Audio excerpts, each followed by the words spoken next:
excuse me here while I give it some N shift sauce. Listen to this.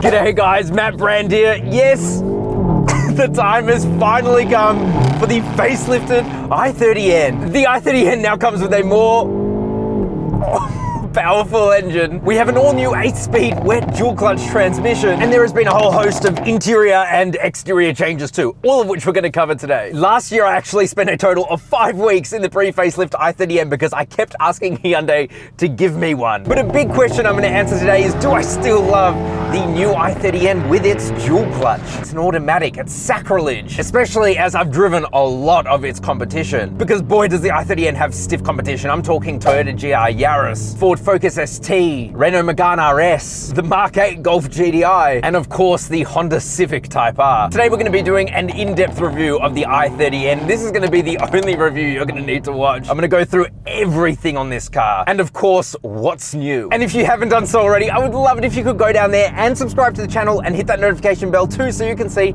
every time I release hot hatch reviews like this. And I'm also starting a new series where I've bought myself a Golf GTI and I am modding the snot out of it. You don't want to miss that series. Anyway, let's get straight into the review. Now, the i30N is quite a bit more expensive than before. The whole range starts at just under 49,000 Australian dollars for the base N, which is what I'm driving here today. And then across the range, if you spend about $3,000 more, you can get the dual clutch, again, what I'm driving here today. And I chose to drive this base model because I really want to show you guys that you don't have to go for the premium with the sunroof to get an amazing experience. Because if you want to get into a fully spec'd N-Line Premium with a sunroof, you're looking at just under 60,000 Australian dollars, which I think is quite expensive. Excuse me while I give it some sauce. Oh. Yeah, as you can tell, this thing, because of its dual clutch, does dual clutch farts. But at this price I'm driving here today, just under 50 grand, I don't think you can get much better at this price point, especially as you now get an updated engine. So they've updated the engine with a new turbo and intercooler, and they've updated the tune on it as well. And so now it's pushing out 206 kilowatt of power and 392 Newton meters of torque. This thing is so quick, one of the quickest front-wheel drive hot hatches you can buy. And when you combine it with this 8-speed dual clutch, boy does it go quick, especially in a straight line. So let's launch it. Now, Hyundai claim that with the new dual clutch and the extra power, you'll get 0 to 100 kilometers an hour in 5.4 seconds. But let's put that to the test. So I have my little drag race app here. It's using GPS. I don't know how accurate it's going to be, but I hope it's going to be pretty accurate. You have to go into the menu, put on launch control, but we're ready to go. So, well, let's just do it, I guess. All right, so foot on the brake, floor it. Here we go.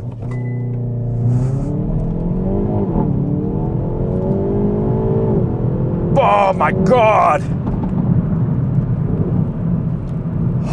I can hardly breathe, bro. This thing is quick, feels really quick. Okay, so I'm gonna pull over and 5.97 seconds. Not the best. Let's try that again, shall we? This time I put the car into N mode. It was in custom mode before, so everything was full fat 100% except for the suspension, but now I'll put it on full fat N. We'll put back on N shift. And let's try that again, shall we? So we'll come to a stop, start this. All right, let's go. Foot on the throttle.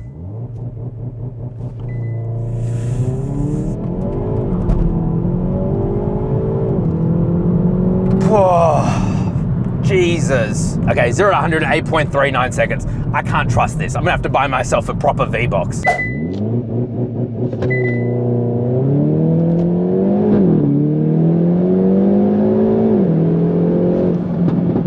Regardless, it's fast. I wouldn't be surprised if in ideal conditions you would get 5.4 seconds. Although, to be honest, I don't think these Pirelli P0 tires help very much. I really don't like them. The first thing I would do to this car is put on Michelin Pilot Sport 4Ss. I think they'd suit the car so much better. So yes, this thing is very quick. But how does the new 8-speed dual clutch perform generally? Well, it's magical. In their PR mumbo jumbo, Hyundai were like, yeah, it can rival supercars. I wouldn't go that far, but I would say that it is probably the best in class. I think it's better than the Golf GTI dual clutch. It just feels so refined. There is no hesitation at low speeds like you would find in a lot of dual clutches. It really does feel like a torque converter, yet has all the elements that make a dual clutch so good. Upshifts are so quick in this thing. It is lightning fast. And very responsive too, and very playful. And Hyundai are harping on that this thing is a wet clutch, meaning the internals are submerged in oil. And it is a really good thing because it helps keep things cool. So yeah, I've really got no complaints. It's absolutely fantastic. Yeah, the manual is like more engaging, but honestly, this dual clutch, and I know it's sacrilege to say this, but the dual clutch just kind of feels, I don't know, better suited. Because you know, you press N grin shift, you put your foot down, and you just hold on for the ride. You just hold on. Oh, just did a big downshift. Listen to that.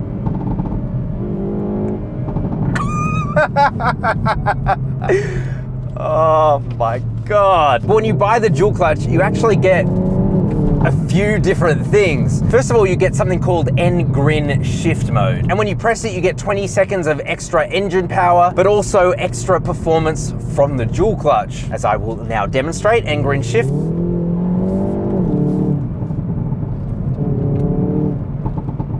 Oh, there's a possibility I'm gonna lose my license in this car. You also get what's called N power shift. So when you apply more than 90% of throttle,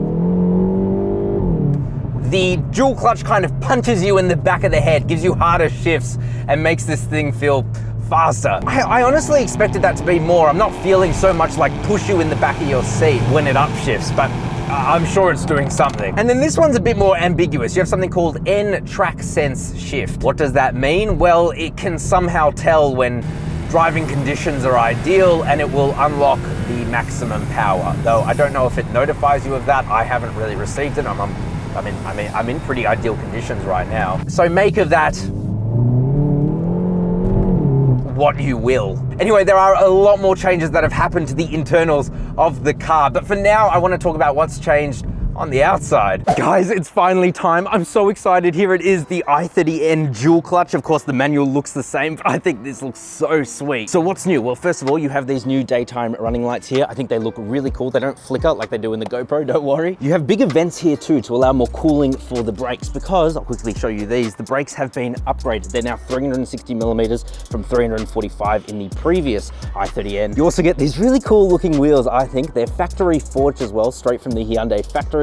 Helps to save money, but also helps to save weight. 14 kilograms of unsprung mass saved across the entirety of the car. That's pretty good. And it helps with handling, as we'll see in a second. But anyway, you get this new grille, you get the N badge there for Nanyang and the Nürburgring, where this car was developed. But otherwise, yeah, I think it's really mean from the front. The side hasn't changed apart from the wheels and the brakes, but it didn't need to. I think it's really cool. Although I think actually this door sill here with the N badge down there is new. Could be wrong. But the back is really awesome too. I love the rear running lights. I think they look awesome too, and they match the front with that kind of, I don't know, A-class look. But still, the one thing I'm not so sure about is this. Look, they've raised this black plastic up. So now there's more black plastic on there than there was before, which is a bit weird. You do still get the beautiful dual tailpipes, and they sound absolutely magnificent. Take a listen.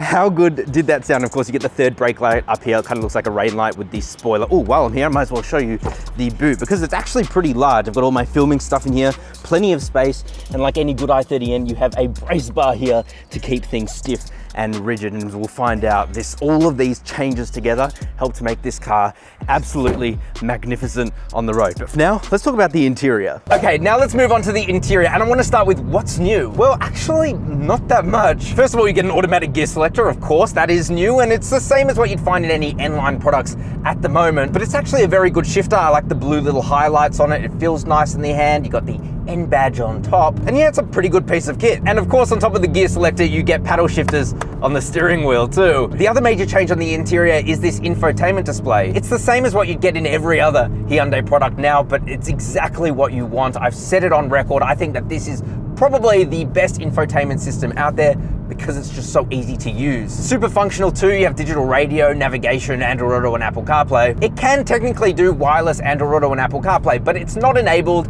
because Hyundai, Kia, Genesis are having some sort of fight with either Google or Apple because one of them wants to put their maps in this system. It's so dumb.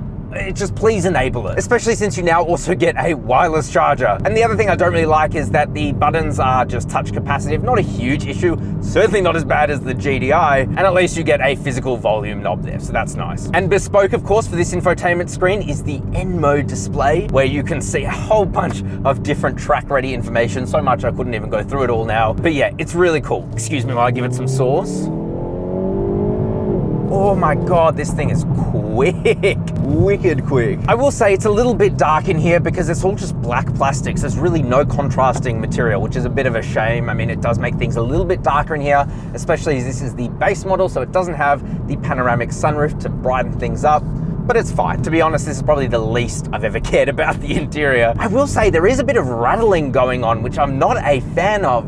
I don't think the fit and finish is very good. There's just rattling everywhere. It could be because this is an early model car, but I doubt it. It's not good. And generally speaking, it's quite a lot louder in here, even when you're driving around without the exhaust completely open. The noise floor in this car is quite high. It doesn't feel as refined as a GTI, but I mean, I don't think any of us were expecting that. And personally, I don't care. Of course, this is a practical family hatch, so you have a couple of cup holders in the center. You got pretty large door bins. Yep, a decent sized armrest here. That feels nice and padded. And the glove box is pretty massive too, so that's good. So as I said, I'm driving the base model, so I get these cloth seats. They're not the worst in the world, to be honest. They're a bit cheap feeling, but otherwise they're pretty good. And actually, there's one way these seats are actually better than the automatic Alcantara leather seats, the beautiful seats that are in the top premium trim. And that's that they have adjustable leg rests here, so that's cool. It's actually really useful, especially for those of us who have strangely long legs. But yeah, they've got a cool design to them. They're plenty comfortable, so I like them. Something I love in this interior is the steering wheel. It's genuinely one of the best out there. It's pretty much the same as before, same really nice leather. You got the blue stitching that runs around it, the performance blue to match the performance blue paint of this car. Of course, you cannot miss the giant drive mode buttons on the car. On the left-hand side, you can change between normal, sport, and eco, and that of course changes the throttle response, the steering tune as well. Also the adaptive dampers, because yes, this comes with adaptive dampers. But it's really the right-hand side that I care about. You have your N mode, which is full fat, 100% everything. And then you have customizable mode, and you can change between a whole bunch of different things. I'm talking about your engine response, steering response, suspension, transmission, electronically controlled limited slip differential, you name it, you can essentially change it. Of course, we have the NGS, the N green shift button, so we might as well use that and give it some sauce. Oh my God, this car is fast. This car's fast. And yeah, it's just a really nice steering wheel, guys. The instrument cluster has not changed, but it didn't need to. So yeah, it's not the ultra modern, like Mark 8 GTI digital instrument cluster, but it's still pretty good. On the left-hand side, you have a nice big bright analog tachometer. On the right-hand side, you have a nice big bright speedometer. And in the center at the top is your shift lights, because yes, you still get shift lights, thank God. And then in the center, you get a little display. You can switch between different menus. There's not a huge amount of information there, but it's got everything you need. Excuse me here while I give it some N-Grin shift sauce. I'm not grinning. I'm shitting my pants. Listen to this. Listen to this.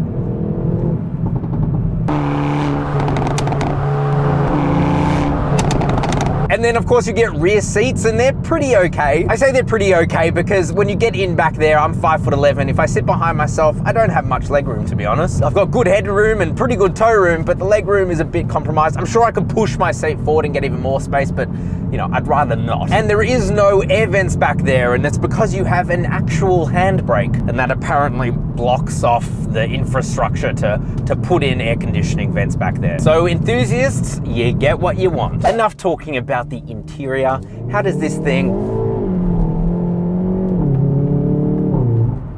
Oh my God!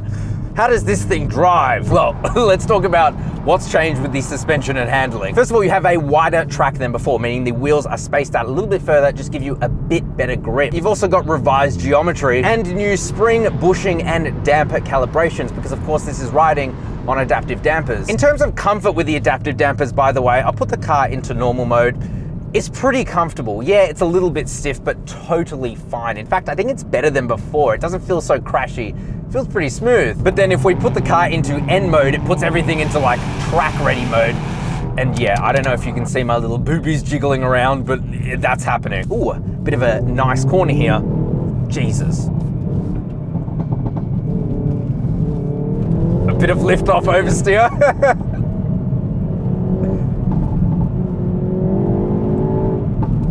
Oh, man. Wow. Wow. They've also increased the negative camber on the wheels, meaning when you turn a corner, more of the tire is in contact with the ground. Of course, you still have your electronically controlled limited slip differential, which is amazing and makes handling on this thing absurdly good. And of course, all of these calibrations have been done in Australia for the Australian market. Whoa. The understeer there. Yeah, it can't eliminate all of it, but it's doing a pretty good job. This car is so much fun. And there's no better place to test all of this out than the back roads of Victoria, which I'm driving this on now, and it's just where this car shines. One thing that the i30N has always had is a magic front end. This thing is one of the best handling hot hatches I've ever driven. Truly immaculate in how it handles.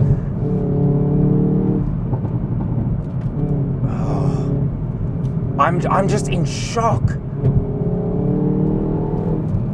It's perfect for these kinds of roads. Yes, I think I still prefer the manual for spirited driving, but if I'm going to be getting this car as a daily driver, I'm sorry, the dual clutch is just better. It's so much easier to live with. And something I've noticed as well is you can really feel the new brakes in this. They do just feel that little bit more sharper. They were very good in the pre-facelift, but these just feel a little bit more, well, just more grabby. Maybe that's placebo, I don't know.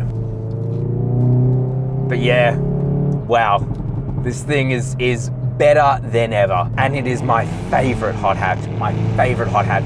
If you have one of these, I hate you. I hate you, but I love you, but I hate you. Yeah, I can't believe you've done this. I want one. Of course, I am building out my 2005 GTI, so hopefully it'll have some sort of semblance to this kind of performance. So again, make sure you subscribe so you can see that full build. First episode's coming out this Thursday. In terms of fuel economy, well, I'm pretty worried about that. Let's have a look. Yeah, right now I'm averaging 13.9 liters per 100 kilometers. Look, the i30N was never the best on fuel, ever. But don't worry, if you're not a nuffy like me and you've got this car for the long term, you'll probably get somewhere around 10 liters per 100 kilometers. It's not the best, not the worst. So, should you buy the new i30N? To be honest, even though the i30N Premium does come with the nicer seats, I don't think you need it. I think this base model comes with absolutely everything you could want and more, frankly. It's a really nice package. There is zero to fault with the drivetrain, zero, except for maybe fuel economy. And the interior is largely the same, except for, you know, the nicer infotainment display and this cool shifter. But if you're looking for what I think is the perfect do-it-all daily, then go for the i30N. And yes, the dual clutch is probably the way to go. However, if you're mainly just doing spirited back road driving and it's more of a weekend car, go for the manual. It's more involved. But really, in every measurable way, the automatic is just better. But anyway, guys, thank you very much for watching. If you are new around here, please do subscribe. I'd love to have you around. I think you really like my car reviews. You can click on one of them over there. And also I'm doing a full build of a Golf GTI, so you don't want to miss that. Of course, like the video. It really helps the channel and the video out now, apparently. Comment down below, what do you think of the i30N? And as always, I'll see you next week.